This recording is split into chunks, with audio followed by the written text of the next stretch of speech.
Typically, I would open up a video like this with a talk about Optimus Prime or Soundwave particularly. But this time, I'm going to talk about just Reactivate in general. If you look at Transformers from a gaming perspective, there is no good Transformers mainstream games besides like War for Cybertron, Fall of Cybertron, and maybe the first movie game.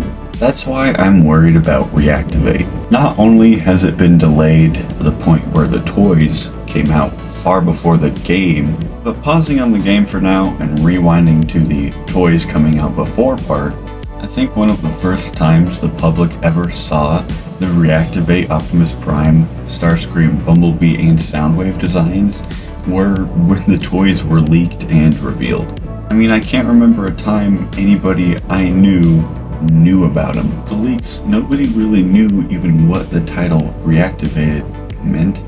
They knew it was from the game, but as to what the figures were going to be consisting of.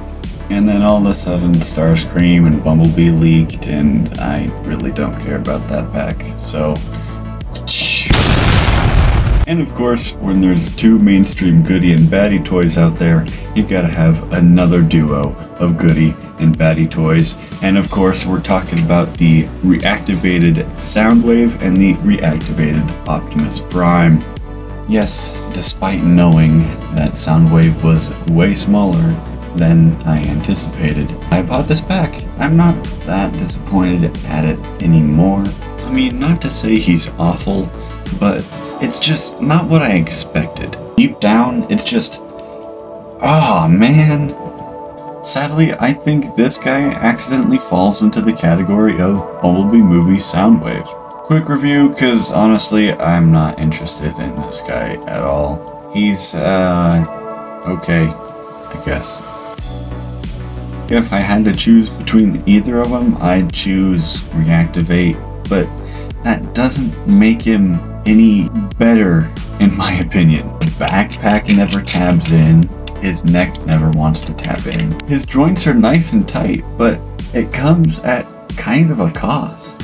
For instance, everything from his waist down really moves smoothly, stays tight together, and feels good to handle.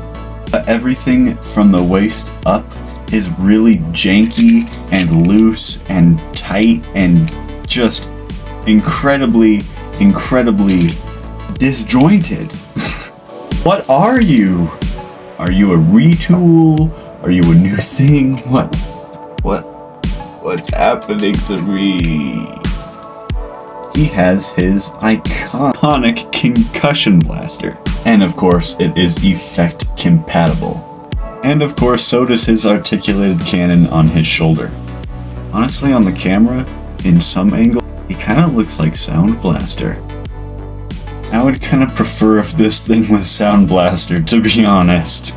As far as the color scheme goes though, I have no complaints. Sound Blaster bit aside, in person it doesn't look that way at all. It's just a very dark blue and a very dark kind of purplish for the chest. Really like the yellow mustardy outline though. And the headlights, those are beautiful. The head sculpt is actually pretty cool. His mouth comes out a little too far. It's kind of like a dog. Doesn't look that bad, I think. Of course, you get some amazing hits of red and silver all throughout the figure and on the concussion blaster. But right now, he's just a little too small to really fight with the big boys. How sadly true that is when it comes to his 2-pack partner. It is none other than the Transformers Reactivated Optimus Prime. To get my gripe out of the way first, I will go over the backpack tabs. At least, unlike with Soundwave, it seems like they attempted to do a tab-in system here, but just with the way I pose figures and with the tightness of the joints, it really doesn't allow for much stability. Just from the mere presence and power stance of this figure, you know he can kill hitch-ass Decepticons. The 2 auto badges on his shoulders pleases me a lot more than the just one that some Optimuses have had in the past. I really like that he has that little stripe on the bottom of his tits. And the lights on top are also painted. That is a perfect detail I've always wanted on a mainline Optimus. The head sculpt is okay, but I do have some key issues with it. I think the faceplate should have been just straight, you know, just like a triangle, not rounded. I just really don't like that look ever.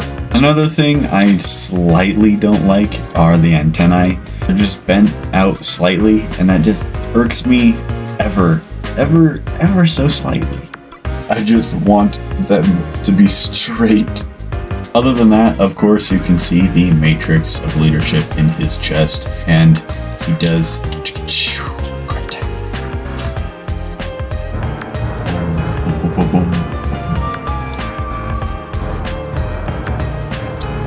matrix of leadership. It is, of course, the same matrix we've been seeing for years now, but it's fine. I mean, it's good enough for every Prime for the past 4 years now, so rock hard, ride free. We'll get more into the Earthrise Optimus relations with that matrix in just a second. I really love this chest area. I know people hate faux pieces, but it looks amazing. I think the arms are very nice and chunky, very nice to handle, and they pull off amazing poses. The legs are pretty much just Optimus legs, very nicely sculpted, and although it could have used a little bit more silver on maybe like the feet or the knees perhaps, despite that, I still love this Optimus, and what really helps with that is the mobility. And that mobility really comes into play when you... What is that?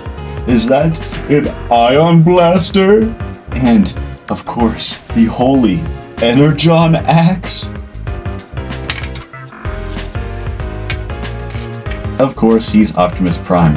He's pretty much obligatorily going to come with his ion blaster, but honestly, when this figure was leaked, I wasn't expecting him to come with his Energon axe. Just because of the Energon axe, it's one of my most hyped Optimuses of all time. The Ion Blaster looks absolutely amazing, and I love every inch of it. I love the kind of modernization they've done with this Ion Blaster. It is very nice to look at, and incredibly nice to handle. Until, of course, you go to move the arm anywhere. Story short, this figure is already notorious for having a flimsy gun. By no means is it the fault of Optimus, it's actually the gun handle. This thing is so small, I don't think anybody in my collection can grab it. By the way, I just immediately proved myself wrong. Point is, the peg is very small and criminally unproportioned. And of course you get the crowning jewel, the Energon axe. No matter which way you put this thing, it is beautiful. I mean, this thing is pure. I really love the mix of translucent blue and orange plastic, and the paint on it just really makes it mwah, beautiful. The only problem I have with it is that it doesn't cover the whole hand, which, like, I don't know, Legacy Bulkhead does shit. But overall, with the axe in hand, he looks like a bad mother trucker. God. Truck puns are killing me. Just looking at Optimus himself once again, he looks absolutely stunning. He truly doesn't even need any weapons to look badass in any pose you put him in. The Matrix of Leadership can be opened, and he can pull off the pose almost perfectly. I just wish for the expense that I paid of this 2-pack, I got movable fingers. I want Studio Series 86 Magnus fingers on this Optimus Prime. The time I've experienced this figure, this guy outweighs Earthrise Optimus in every way. I know you guys know how much I suck off Earthrise Optimus. I pretty much do it every chance I get. This guy is almost 4 years old, and he can't stay the best forever.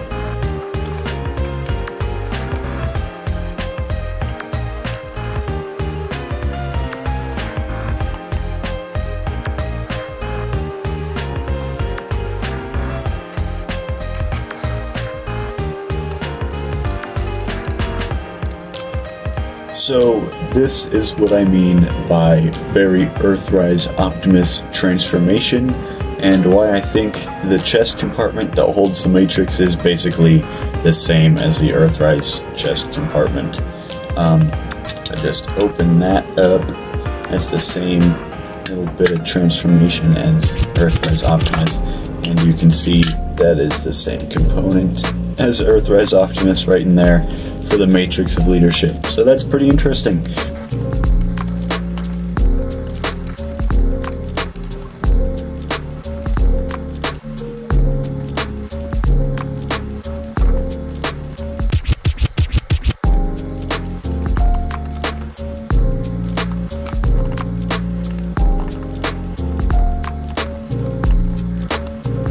Of course, following in the figure footsteps, we'll talk about Soundwave first. Of course, you do get weapon storage.